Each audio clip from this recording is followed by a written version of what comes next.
Empiezo, Buenos, ¿eh? buenos, buenos días a todos. Hoy tenemos una charla especialmente interesante por lo frecuente que es la patología de las que nos van a hablar.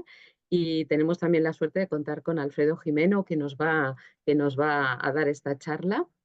Y además, dos compañeros muy importantes en el mundo del músculo esquelético, como son Fernando Ruiz y Reda Britel, con los que luego haremos un pequeño coloquio. Pues nada, Alfredo, cuando quieras ya puedes empezar. Y Genial, gracias. muchas gracias.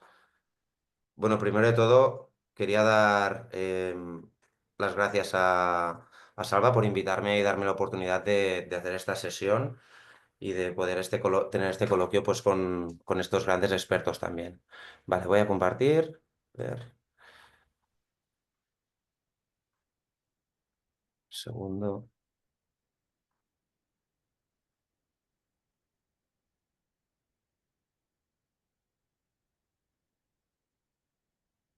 Un momento.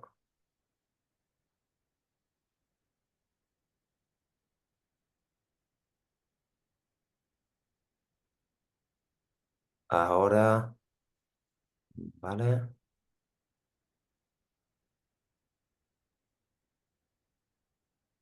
Ahora sí. Vamos allá. Se ve bien, ¿no? Sí, sí, Sí, sí, se ve perfecto. bien, se ve bien. Sí. Buenos días, ya me han presentado, soy Alfredo Jimeno Cajal, radiólogo del Hospital Altaya, Sant Joan de Manresa, y voy a hablar de la ecografía musculoesquelética en el paciente con masa palpable. Esta es una sesión que por eso hice en Vallebrón cuando estuve allí, como parte de las jornadas del curso de ecografía musculoesquelética de la SERME. Entonces, sin más dilación, los objetivos que me he planteado al abordar esta sesión son definir el papel de la ecografía en las masas de partes blandas, proponer también un algoritmo diagnóstico que facilite el manejo de estas lesiones, así como para clasificar los diferentes tipos de lesiones ecográficas en función de su agresividad y decidir el mejor manejo posible. Entonces, así a grandes rasgos, podemos dividir las lesiones en función de su comportamiento en malignas, benignas, indeterminadas o pseudotumorales. Entonces, dividiremos la sesión en estos diferentes apartados. Primero haremos una pequeña introducción, después hablaremos del algoritmo diagnóstico y ya entraremos a hablar con muchísimos casos de pseudotumores, tumores benignos, lesiones indeterminadas y tumores malignos. En este primer apartado se tiene que tener en cuenta que las masas de partes blandas son una indicación muy frecuente de estudio ecográfico. La ecografía es de elección como primera prueba de imagen ante una masa palpable. Y la ecografía lo que permite, sobre todo, es clasificar las diferentes masas en pseudotumorales, que serían lesiones sin proliferación celular y que permite hacer un diagnóstico preciso también. Tumores benignos que sí que tienen proliferación celular, pero que no serían agresivas, o puede ser, por ejemplo, un lipoma que crece poco a poco, lesiones malignas y lesiones que no sabemos si son malignas o benignas. Bueno, ante todo, se tiene que tener tranquilidad, porque la gran mayoría de estas lesiones de partes blandas son benignas o pseudotumorales. No obstante, de todos los tumores que diagnostiquemos, hemos de tener en cuenta que un 1% de estos serán verdaderos tumores de partes blandas y será un sarcoma, que se presenta en uno de cada 20.000 habitantes. Por lo tanto, lo que es importante es identificar estas lesiones que requerirán de un manejo posterior y más estudio con resonancia magnética y quizás estudio histológico. Por lo tanto, nuestro trabajo empieza ante un paciente con una masa de partes blandas o un bulto. Es primordial tener en cuenta la historia clínica, como hablábamos anteriormente, y hacer una exploración minuciosa para orientar bien el caso. Simplemente con eso tendremos gran parte del diagnóstico hecho. Los principales factores que tendremos que tener en cuenta son los siguientes. La palpación. Se tiene que evaluar la dureza, las dimensiones, si es móvil, si hay adhesión a planos profundos, incluso si hay pulsatilidad. Por ejemplo, un tumor duro profundo adherido a planos e inmóvil será más sospechoso que una pequeña lesión móvil superficial. La coloración de la piel, ¿no? Como hablábamos, en caso de malformaciones vasculares pueden adoptar un color rojizo o incluso más azulado. El tamaño. Las lesiones más grandes serán más sugestivas de agresividad. El Doppler. La presencia de Doppler es más sospechosa de agresividad. Además,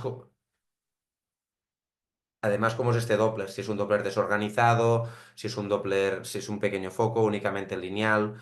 El dolor. El dolor también es muy importante. La presencia de dolor es más sospechoso de agresividad. Además, como es si se irradia, si no se irradia, si ha aumentado, si es mecánico, si es inflamatorio. Es otra característica de agresividad. El tiempo de evolución. Una lesión que crece muy rápido, pues será más sugestiva de malignidad que una lesión de lento crecimiento. El número, si la lesión es única o múltiples. Por ejemplo, en pacientes que hacen punciones con heparina, pues pueden tener múltiples nódulos de punción. O múltiples nódulos también en un paciente con un, un cáncer avanzado, pues podrían ser también metástasis. Los traumatismos. Es muy importante preguntar sobre los traumatismos, por ejemplo, en los hematomas. Los hematomas tienen que ser congruentes con el mecanismo lesional. Es decir, si tenemos un paciente que tiene un traumatismo de baja energía y tiene un hematoma de 10 centímetros profundo en el muslo, pues quizá tiene una lesión subyacente. Los antecedentes quirúrgicos son muy importantes. Por ejemplo, dan lesiones en la cicatriz de la parotomía, como los casos de endometriosis, que después veremos uno. Y los antecedentes oncológicos, como comentaba. ¿Por qué he puesto aquí la radiografía? La radiografía no es la primera prueba que se hace, pero se tiene que revisar siempre. Se tiene que revisar siempre porque muchas veces el paciente ya viene con una radiografía hecha. Ha pasado por urgencias y ya tiene alguna prueba de imagen. Entonces, no se tiene que pasar por alto porque puede aportar información muy valiosa. Aparte de eso, también se puede hacer a posteriori, que estaría indicada en el caso de afectación ósea y para valoración del patrón de calcificación tumoral. Por ejemplo, la presencia de mineralización periférica podría ir a favor de una miositis osificante. O bien, también se puede hacer una radiografía en las malformaciones vasculares para identificar flebolitos. Vamos ya con la ecografía y vamos a ver cuáles son los puntos más importantes a tener en cuenta en la ecografía de la masa palpable. Bueno, la ecografía, esto ya lo sabemos, es la mejor prueba para diferenciar si una lesión es quística o sólida. Y la descripción anatómica. Esto es muy importante también porque nos ayudará una lesión más profunda, más allá de la fascia superficial, pues podrá asociarse a más agresividad. ¿Cuál es la anatomía de la piel y de los tejidos blandos? Pues primero tenemos una primera capa epidérmica, después tenemos la dermis, que es una fina capa de 2 o 3 milímetros, un poquito más que la epidermis. Tenemos el tejido subcutáneo ya con los adipocitos y en más profundidad ya tenemos la fascia superficial muscular, que lo que hace es envolver los compartimentos musculares, más ya tenemos el músculo y el hueso.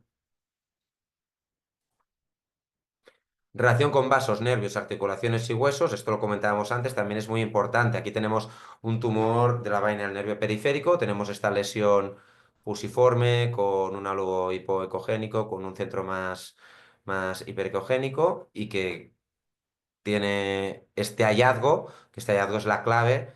Una lesión que comunica con un fascículo nervioso, pues tiene muchísima probabilidad para ser un tumor de la vaina del nervio periférico. Dimensiones y morfología. Las dimensiones son por sí solas un criterio que va a favor de sarcomas, ¿vale? Las guías citan el tamaño mayor a 5 centímetros como sospechoso de malignidad y que requerirá un estudio con resonancia magnética. No obstante, se tiene que evaluar todos los otros criterios de agresividad. Esto, el lipoma, come un poquito aparte, porque los lipomas, sobre todo si son superficiales, pues pueden ser incluso un poco más grandes. Podemos encontrar una lesión de 7 centímetros con ecoestructura súper similar a la grasa, que no tiene Doppler, que podría ser un lipoma perfectamente. Entonces, estos datos que he puesto aquí provienen de un estudio de 571 pacientes en los cuales se evalúa lesiones clínicamente sospechosas de sarcoma. Es decir, ya han pasado el filtro de la ecografía, todas estas lesiones son sospechosas de sarcoma. De estos tumores, de cada 100 tumores, 60 de más de 5 centímetros, 60 fueron tumores malignos, 35 fueron tumores benignos y un 15% lesiones no tumorales. La relación con la fascia, esto es importantísimo también. Las lesiones situadas en el subcutáneo se tiene que evaluar esta relación, ¿no? Hay diferentes escenarios, el escenario que no contacta con la fascia, el escenario que contacta muy poco, el escenario que contacta con márgenes agudos. Aquí la probabilidad de malignidad es mucho menor, pero cuando ya tenemos lesiones como esta, que presenta márgenes obtusos con la fascia o que incluso la infiltra, pues las probabilidades de malignidad se multiplican. Muy importante definir la vascularización, la necrosis, hemorragia, si hay sangrado, si hay refuerzo o calcificaciones.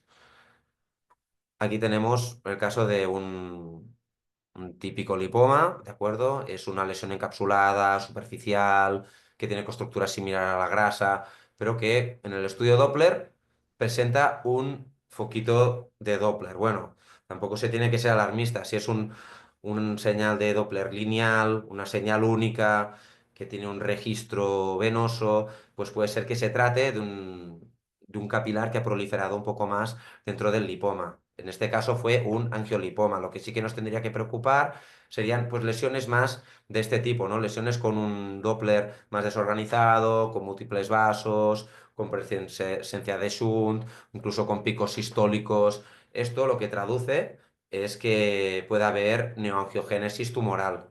Entonces, esta lesión requeriría de más estudio. Teniendo en cuenta todos los hallazgos semiológicos y clínicos que hemos explicado, clasificaremos las lesiones ecográficas según su comportamiento y de agresividad en pseudotumores y lesiones benignas que podemos diagnosticar con seguridad, como por ejemplo un ganglion o un lipoma, o en lesiones indeterminadas y lesiones malignas. Repasemos los criterios de malignidad. ¿Cuáles serían? Pues ahí hay más, pero estos son los principales. Más de 5 centímetros, profundo, una lesión que sea dura, con consistencia, con dolor, con adhería a planos, que crezca rápidamente, con ecoestructura heterogénea, márgenes infiltrantes o mal definidos y un Doppler desorganizado, como decíamos, ¿no? Con múltiples vasos, picos sistólicos. Vaya, un Doppler que llame mucho la atención. En este caso, la lesión indeterminada y lesión maligna, pues se tiene que hacer más estudio, una resonancia magnética. Y si aún tenemos la duda de que pueda ser una lesión maligna, seguimos en la misma tesitura que con la ecografía, pues este caso se tiene que abordar en un centro con comité multidisciplinar de tumores osteoarticulares. ¿Por qué es importante esto? Por ejemplo, para hacer la biopsia, el radiólogo y el cirujano de tumores tienen que comunicarse para no hacer una biopsia, por ejemplo, que atravese un compartimento que el cirujano no va a abordar. En ese caso, lo que pasaría sería que no se respetaría la compartimentalidad de la lesión y el tumor se haría extracompartimental y esto impacta en el outcome de los pacientes. Bueno, dicho esto, esta diapositiva es simplemente para, bueno, ilustrar un poco el papel de la radiografía. Es un caso de un paciente de unos 20 años con una dermatomiositis, que es una enfermedad del tejido conectivo, que en estos casos hace una entidad que se llama una calcinosis distrófica. En estos pacientes hay una reacción inflamatoria que se puede dar en fascias, se puede dar en músculos, se puede dar incluso en el tejido subcutáneo, que lo que hace es que se formen estas lesiones las células van secretando calcio y se forman estas lesiones pues con nódulos calcificados, bien delimitados. ¿De acuerdo? Esta radiografía es muy bonita, que en este caso era en el compartimento posterior de la pierna, en el gemelo medial. Vamos ya con los pseudotumores. Los pseudotumores son masas palpables no tumorales en la que la ecografía es diagnóstica. Hay muchísimos, pero bueno, he cogido los principales. El ganglión. Bueno, los gangliones son lesiones quísticas con cápsulas de tejido conectivo y rellenas de ácido hialurónico y mucopolisacáridos. Y es por esto que tienen esta apariencia anecogénica con refuerzo posterior. Aquí vemos el típico ganglión, comunicación con la articulación radiosemilunar y entonces, bueno, destacar que las relaciones anatómicas. En este caso está envuelto por la arteria radial. Entonces, bueno, pues la ecografía no solo sirve para diagnosticar, también sirve para guiar procedimientos intervencionistas. En este caso es un paciente que tuvo una contusión en la rodilla y que hizo este quiste sinovial profundo que estaba adyacente al paquete vasculonervioso y que, bueno, el cirujano pues lo tenía difícil de abordar. Pues en este caso lo que se hizo fue un abordaje con agujas gruesas, no se tiene que tener miedo de meter agujas gruesas en los quistes sinoviales porque, como podéis ver, tienen este contenido viscoso, espeso, que a veces pues incluso cuesta de sacarlo. Esto, bueno, una bursitis infrapatelar superficial, semiología radiológica muy similar al ganglión, ecoestructura anecogénica, refuerzo posterior, encapsulada, y en este caso también se drenó y aparte de esto se puso Trigon para que sellase mejor y para disminuir los cambios inflamatorios. Antes de hacer esto es imprescindible descartar que no tenga una infección, ¿vale? se tiene que tener mucho cuidado con las normas de asepsia y antisepsia. Esto es, bueno, ya sé que es obvio, pero sí, es importantísimo hacerlo así. Tenemos otro caso de pseudotumor, que serían las variantes anatómicas. En este caso es un paciente de 28 años con dolor en ambas muñecas donde se visualiza un bultomo de un año de evolución. Al realizar la ecografía se visualiza esta lesión estriada, similar a los dientes musculares, profunda al tendón extensor de los dedos, distal al retináculo, que se movía con el movimiento de flexoextensión del índice y es compatible con un extensor digitorum brevis.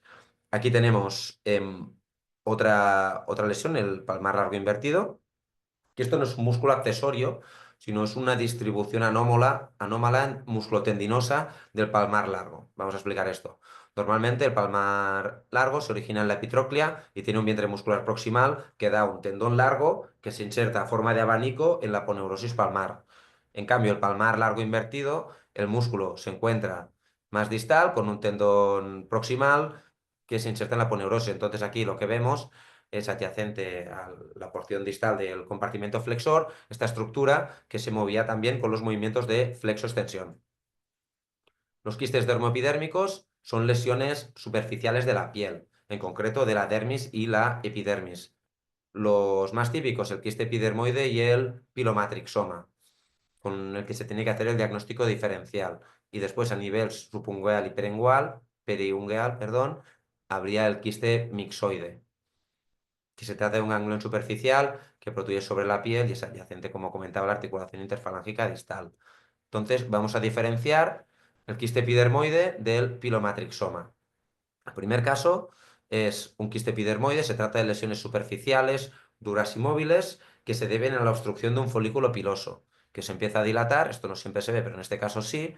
Esto sería la comunicación con el folículo piloso y esta estructura se llama punctum y es prácticamente patognomónica del quiste epidermoide. Lo que pasa es que se ve pocas veces. Se ve, por ejemplo, cuando se obstruye el folículo piloso y genera estas lesiones con inflamación, reacción al cuerpo estaño, aquí vemos incluso una zona de celulitis, que en este caso, pues bueno, a nivel histológico lo que se ve es el infiltrado inflamatorio, vemos y las otras zonas de grasa con colesterol que tienen estas lesiones, tienen colesterol, tienen queratina, tienen grasa, tienen componente acuoso en su interior y de ahí el refuerzo posterior y adyacente pues vemos otras zonas que con la hematoxilina eosina pues también son zonas inflamatorias. Y más inferiormente tenemos el pilomatricoma, que es su principal diagnóstico diferencial. Consiste también en una lesión de palpación suave pero firme y presenta este aspecto en diana. Una lesión más bien hiperecoica, con un halo hipoecoico, con calcificaciones puntiformes y sombra acústica posterior como clave diagnóstica. Se debe también a la obstrucción del matriz del pelo y es más frecuente en niños. En el corte histológico destaca esta estructura. Esta estructura los patólogos la llaman en células fantasma, que son células escamosas muertas que rodean esta zona de calcificación, que podemos ver aquí en la ecografía, con su sombra posterior. Aquí tenemos un quiste mixoide, bueno, simplemente son estas lesiones translucentes adyacentes a la uña, que son gangliones de la interfalángica distal, que pueden ser muy superficiales. Bueno, vamos con los cuerpos extraños. La penetración de cuerpos extraños en el sistema musculoesquelético también es una causa de solicitud frecuente de ecografía. Los cuerpos extraños más frecuentemente encontrados en el sistema musculoesquelético son madera, cristal y metal. Y la apariencia de sus cuerpos extraños depende de su densidad y composición. Será diferente un metal de un trozo de una astilla de palmera, por ejemplo. Tienen una clínica muy variable, los cuerpos extraños, con dolor en la zona de la herida, que puede requerir acción inmediata si se lesiona, por ejemplo, un tendón o un nervio que requiere una sutura rápida, o pueden ser asintomáticos. Pueden ser asintomáticos para siempre, que ni nos enteramos, o que a posteriori al cabo de muchos años, generen una infección. En este caso, por ejemplo, es un paciente que tiene un trozo de metralla en el subcutáneo que al cabo de muchos años pues bueno, un paciente que estuvo al lado de una explosión cuando era joven y bueno, pues se le incrustó este trozo de metralla que al cabo de muchos años pues fue cuando dio problemas con esta reacción a cuerpo extraño. Vemos, ¿no?, el metal con su artefacto en cola de cometa y la sombra posterior. Bueno, decir que la ecografía es la mejor prueba para detección de cuerpos extraños, sobre todo para detectar cuerpos extraños que son muy pequeños y que pueden ser radiolucientes en la radiografía, ¿vale? Como podría ser la madera, a veces es difícil de identificar, incluso plásticos y acrílicos también lo pueden ser. Como decíamos, depende, su estructura depende de su composición y de sus artefactos. Su apariencia, perdón, depende de su composición, que generará unos artefactos determinados. Y además la ecografía, ¿qué permite? Pues permite identificar complicaciones como granuloma cuerpo extraño, formación de abscesos, celulitis, y también puede servir de guía, por ejemplo, para colocar un arpón en caso de que el traumatólogo nos lo solicite, que le localicemos perfectamente la lesión. Cuerpos extraños, pues aquí tenemos tres diferentes tipos. Los de origen vegetal no producen artefactos. Aquí tenemos un trocito de madera de palmera con su reacción fibroedematos adyacente que no genera refuerzo posterior. Aquí tenemos una esquirla de metal con su artefacto en cola de cometa, esta reverberación, y una espina de pescado pues con su sombra, su imagen lineal hiperecogénica y su sombra. A ver, esto es a grandes rasgos, ¿eh? Después, si es un cuerpo extraño que es de gran tamaño, también depende de la forma. Si el cuerpo extraño tiene más forma tubular, que permite más una reverberación interna, o es totalmente redondo, hay muchas más cosas que intervienen. Pero a grandes rasgos sería así. Dentro de los pseudotumores tenemos que incluir también las malformaciones vasculares. La más frecuente es la malformación venosa y tiene una presentación clínica muy variable. Pueden ser desde lesiones así pequeñitas en el subcutáneo hasta lesiones serpiginosas que infiltran hueso, que infiltran nervios, que infiltran músculo. Tienen una apariencia súper variable.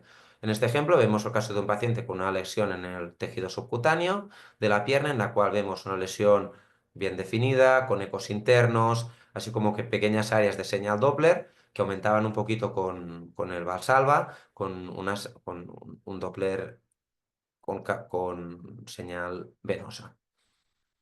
En estos casos es muy importante hacer una radiografía porque te puede ayudar a identificar que esto es muy sutil, no se ve muy bien, pero bueno, coincidía con los flebolitos que presentaba esta malformación venosa. Estos flebolitos te pueden ayudar a hacer el diagnóstico de estas malformaciones venosas.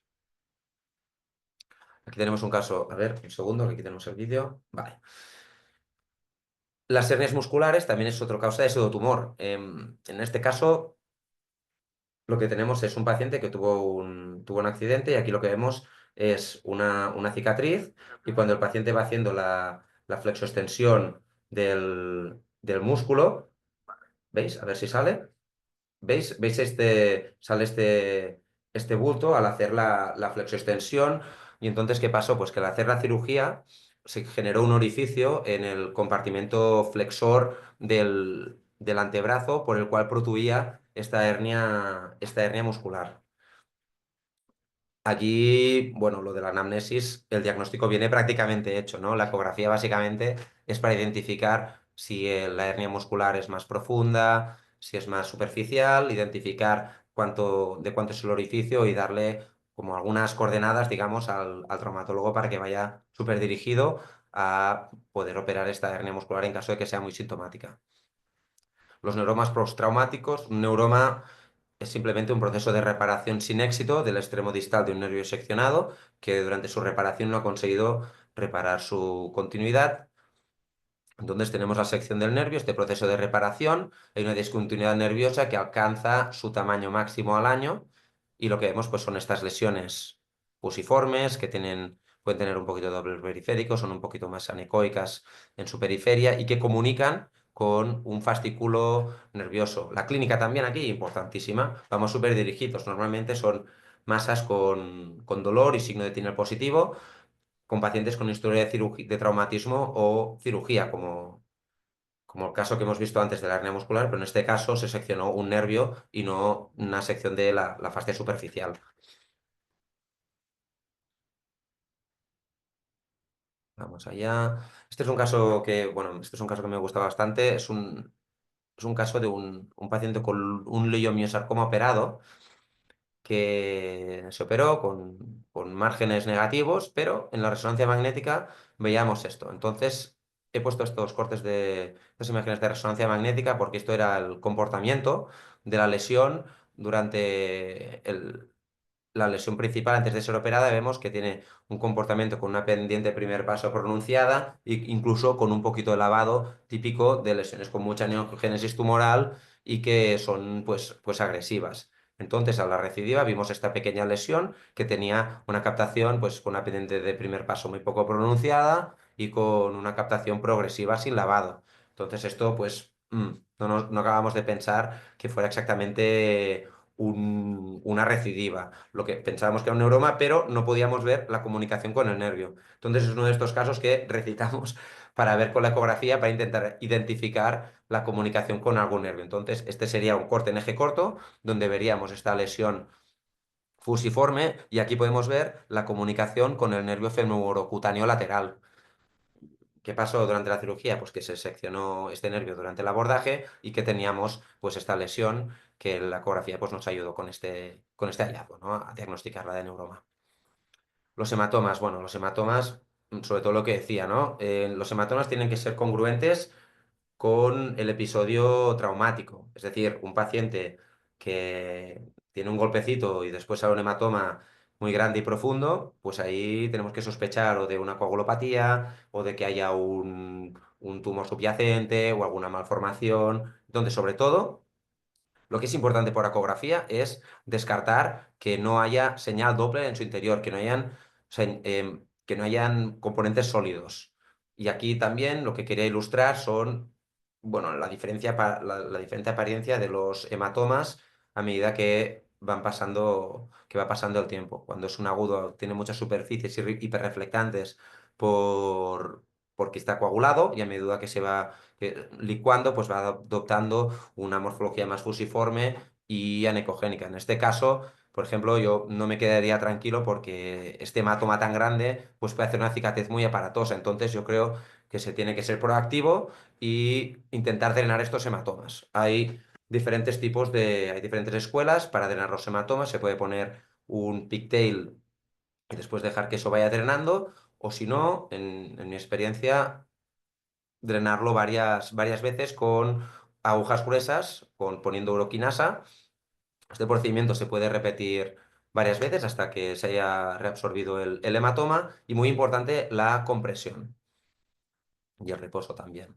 La necrosis grasa sería otro caso de pseudotumor. Se trata de una infiltración de la grasa habitualmente postraumática y que se localiza normalmente al lado de prominencias óseas como la tibia o el trocánter. Y la clínica es variable, desde un bulto asintomático hasta un engrosamiento cutáneo de la piel con dolor que puede presentar equimosis. Ecográficamente se ven estas masas hiperecogénicas, mal definidas, que incluso pueden tener focos más anecogénicos de licuefacción de la grasa y que muchas veces pues, no presentan ni señal Doppler, ¿de acuerdo? La ecografía también es muy importante en las infecciones de las partes blandas, porque permite identificar accesos, así como la extensión de la infección en profundidad, al subcutáneo, fascias, bursas, articulaciones. Y que aquí tenemos dos casos diferentes.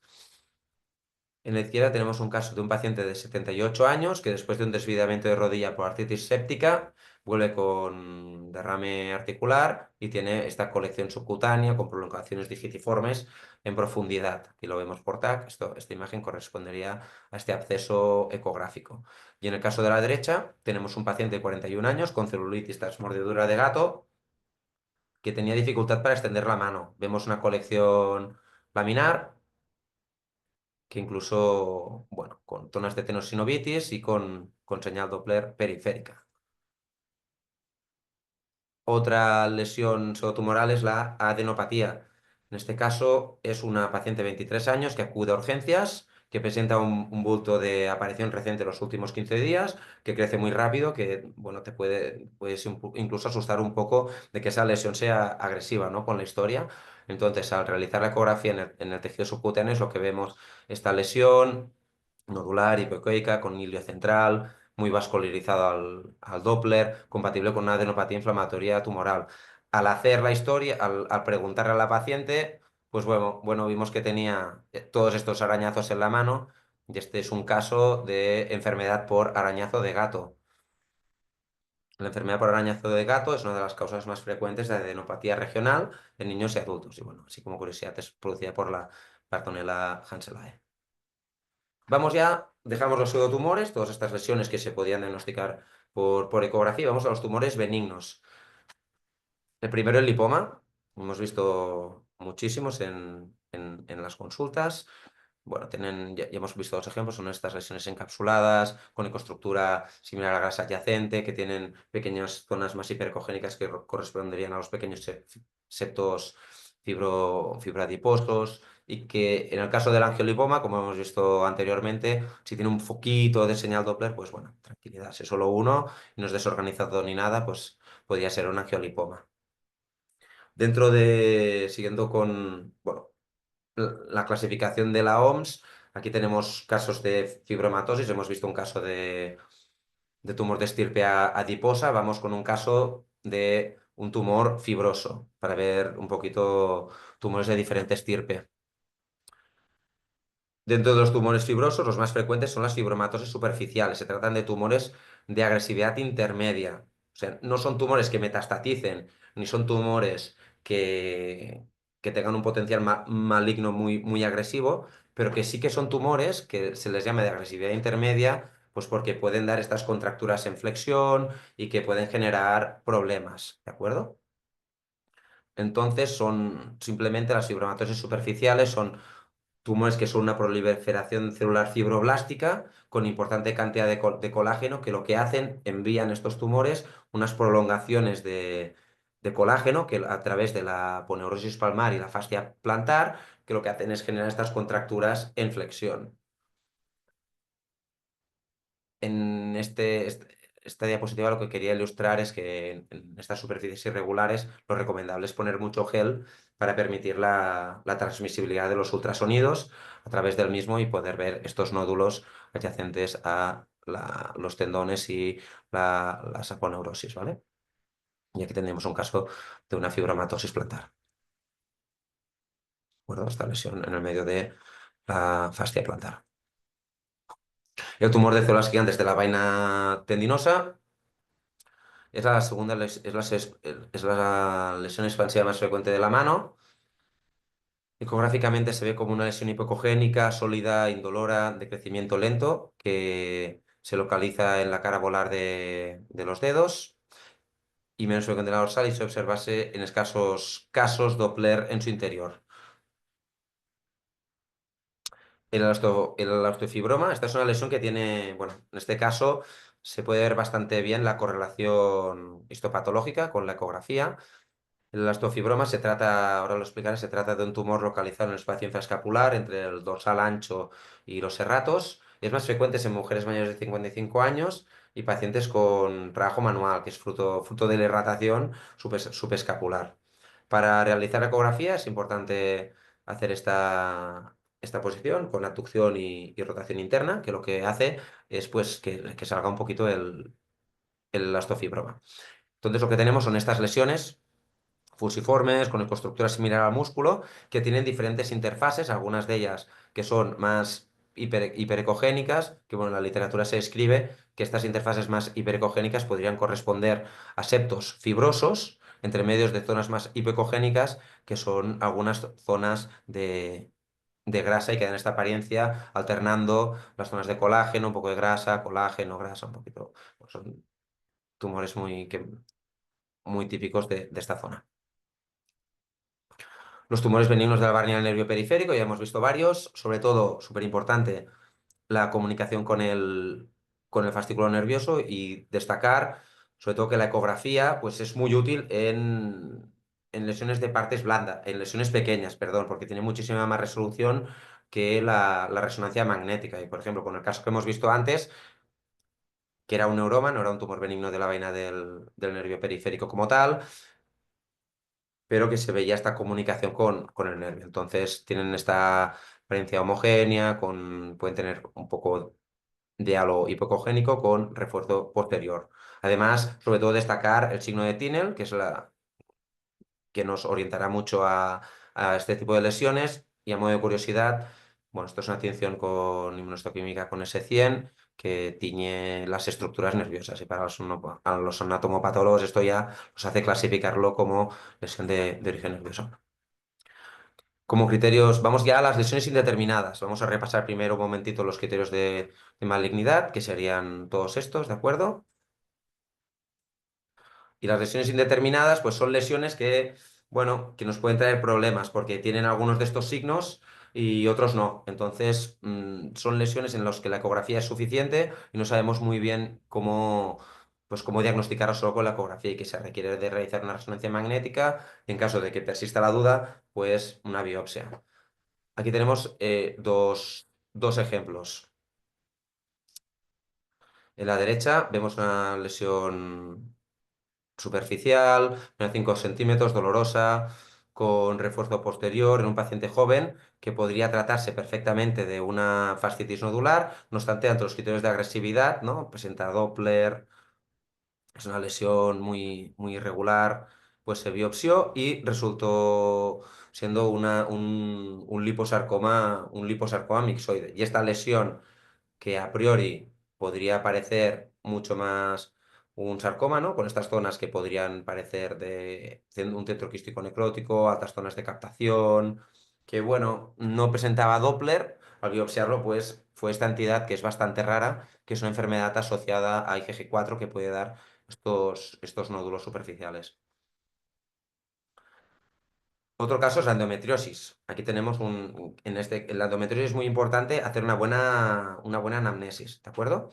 Tenemos un paciente con un antecedente de cirugía pélvica, aquí vemos la cicatriz por la reso, y se nota un bulto en la herida de la parotomía, que coincide con la menstruación, entonces se visualiza esta lesión hipoecogénica, con ecos heterogéneos, con ecos internos, y que no presenta prácticamente señal Doppler. Le hicimos la resonancia magnética, se biopsió, y a la tinción de mactoxilina eosina se identifica en rosa el músculo liso y estas zonas de epitelio típico del endometrio. Entonces, sobre todo, preguntar, ¿no? Si ha habido una cirugía pélvica, si hay antecedentes de endometriosis, ¿de acuerdo? En estos casos que además la clínica, pues muchas veces acompaña. La fascitis nodular, hemos visto varios casos, es otro tumor frecuente y se trata de una lesión que por comportamiento se puede confundir con el sarcoma porque puede crecer muy rápido e incluso puede doler. Se dan pacientes de 20 a 40 años bueno, tiene un crecimiento normalmente bastante rápido. Ecográficamente se ve una lesión nodular que puede ser de diferentes aspectos en función de su contenido. Las fascitis nodulares se diferencian en diferentes tipos en función de si tiene un contenido más mixoide o si tiene más componente celular. Normalmente se dan en el antebrazo, como en este caso, es una lesión bastante quística, con cambios inflamatorios alrededor. Y después tenemos esta lesión que asusta, ¿no? Una lesión aquí en la raíz del muslo, que parece que infiltra la fascia, con estos márgenes irregulares, con señal Doppler en su interior, que tiene pues, cambios inflamatorios adyacentes, pero que al biopsiarla se ve una zona mixoide con escaso contenido de colágeno y lo que se ve es un tejido inflamatorio que no habían mitosis sospechosas ni atipia, se catalogó de fascitis nodular. Y aquí teníamos lo que hablábamos antes, antes de empezar la sesión, en el coloquio, pues unos lipomas que te pueden traer complicaciones, ¿no? Porque son lesiones que son profundas. Este es un paciente de 48 años que se nota un bulto de meses de evolución, profundo, adherido a planos, que incluso se hizo una radiografía y presentaba algunas calcificaciones y que le haces la resonancia y tiene todas estas zonas de captación, ¿no? Entonces esto se biopsió y resultó siendo un osteocondrolipoma. Entonces, bueno, destacar que los lipomas a veces se pueden acompañar de otros componentes del tejido mesenquimal, como en este caso que se visualiza esta lesión adiposa, pero que tiene zonas calcificadas y de cartílagos, una lesión rara que se llama osteocondrolipoma. Vamos ya con los tumores malignos. Estos son casos que, bueno, son bastante claros. Aquí tenemos una lesión de estirpe adiposa profunda en el pectoral con una zona de captación que se biopsió y resultó ser un liposarcoma bien diferenciado. Y después tenemos un caso típico de sarcoma profunda con una lesión heterogénea, con señal Doppler que prácticamente no tiene continuidad adiposo en la reso, que capta de forma difusa. Bueno, se biopsió y resultó ser un liposarcoma mixoide. Otro sarcoma, esta lesión aparatosa, ¿de acuerdo? Esta lesión muy grande, heterogénea, con gran captación, zonas necróticas en la señal, en la ecografía, con comunicación con el nervio, ¿de acuerdo? Que incluso esto aquí era porque había hecho una trombosis de la vena popltea, una lesión infiltrativa, ¿sí? Un tumor maligno de la vaina nerviosa de grado 3. Y esta lesión, un neurofibroma con atipia, una lesión en comunicación con el paquete vascular nervioso, con alta captación glucosa en el PET y que fue un neurofibroma con atipia. Finalmente, el mixofibrosarcoma, que es un 24% de los sarcomas, es más frecuente en edad media, de 60 a 70 años. Y bueno, son estas lesiones también pues, que tienen muchísimos criterios de agresividad. Lesiones grandes, lesiones profundas, lesiones con Doppler desorganizado, lesiones heterogéneas, que tienen todas estas zonas de neoangiogénesis. Esta lesión, bueno, se tiene que biopsiar sí o sí. Si no tenemos comité de tumores osteoarticulares en nuestro hospital, se tiene que derivar. Y aquí tenemos otro caso también, profundo, menos aparatoso que ese, pero bueno. Disculpa, Alfredo, Ya, tendríamos que acabar en un ya minuto. estoy. Ah, ya estamos, perdona, gracias, muy amable. Eh, conclusión. Me ha alargado un poco, lo siento. Bueno, la ecografía es el estudio de elección en pacientes con masas palpables, permite realizar un triaje, esto es lo más importante, entre las diferentes lesiones y establece el manejo a seguir. Se tiene que tener en cuenta sobre todo el contexto clínico, como hablamos, la anamnesis durante la exploración y los datos ecográficos para hacer el diagnóstico. Sobre todo recordar los criterios de agresividad y en caso de lesiones sospechosas, derivar a centros de sarcomas para un manejo multidisciplinar. Pues esto sería todo. Siento que me he alargado un poquito, disculpas. Muchas gracias. Muchas gracias a ti, Alfredo. Y bueno, mientras vas quitando ya tu presentación, teníamos algunas preguntas de las que hay, daré solo un par y así podremos luego hablar algo con los expertos. ¿Tú crees que la ecografía con contraste nos ayudaría a caracterizar las lesiones, estos buntomas o al menos algunos de ellos? Claro, la ecografía con contraste te puede ayudar con el Doppler, ¿no? Puedes ver más zonas de captación. Lo que pasa es que cuando ya tienes la duda de una lesión agresiva, indudablemente acabará con una resonancia magnética. Entonces, yo creo que sí que puede ser de ayuda, pero muchas veces estos pacientes acabarán haciéndose una reso, vaya. Perfecto. Y luego, hay algunas guías o guidelines internacionales que nos permitan realizar bueno, nos has propuesto ya una manera de caracterizar y de seguir un poquito el qué debemos hacer en estos pacientes, pero ¿conoces alguna o alguna que nos puedas recomendar? Recomiendo la guía de la SSR, de la European Society of Musculoskeletal and Radiology, que aparte está actualizada de principios de 2024. Ahí está todo lo más importante, e incluso hay un algoritmo diagnóstico que es más extenso que el que he propuesto yo. Recomiendo Perfecto. esta, sí, sí. Perfecto. Y para concluir así las preguntas, ¿alguna herramienta de inteligencia artificial conocéis, al menos, o tanto tú como alguno de los compañeros que tenemos hoy aquí? Bueno, yo creo que las herramientas de inteligencia artificial cuando se le alimente el algoritmo de muchísimas lesiones, pues probablemente sí que darán hallazgos que nos ayuden en el diagnóstico, ¿no? Pero esto es campo que se tiene que ir recorriendo, ahora está evolucionando muy rápido todo esto, entonces tiene que ver hacia dónde va. Que yo personalmente tampoco conozco, pero bueno, tal vez ya no sabemos qué nos espera el futuro, o sea que seguro que algo aparecerá. Seguro. Em, os daría paso ya a Reda y a Fernando. Si queréis hacer algún comentario, os invito a comentar esta fantástica charla que hemos tenido el placer de ver. Bueno, lo referente a inteligencia artificial hay mucho en placa simple. Hay también investigación en el campo de la resonancia magnética. Yo creo que la ecografía, a ser un poco explorador dependiente y tal, no he visto yo en la literatura algoritmos de inteligencia artificial para masa de partes blandas. pero imagino que todo se andará, ¿no? Que en Seguro. el futuro ya veremos.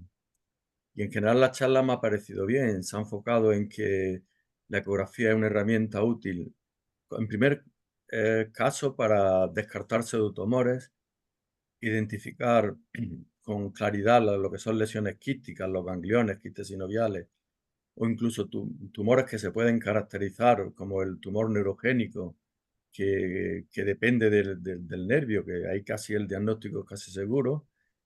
Lo- que luego la resonancia magnética, cuando ya es indeterminada, también puede aportar bastante y sobre todo que ya en estos casos indeterminados la biopsia yo creo que se ha aplicado bastante bien y que a la mayoría de los asistentes le ha debido quedar bastante claro.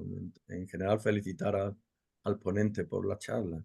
Muchas gracias. Sí, yo también, Alfredo, felicitarte por tu charla. La verdad es que es muy clara, muy didáctica. Me ha gustado mucho el algoritmo que propones.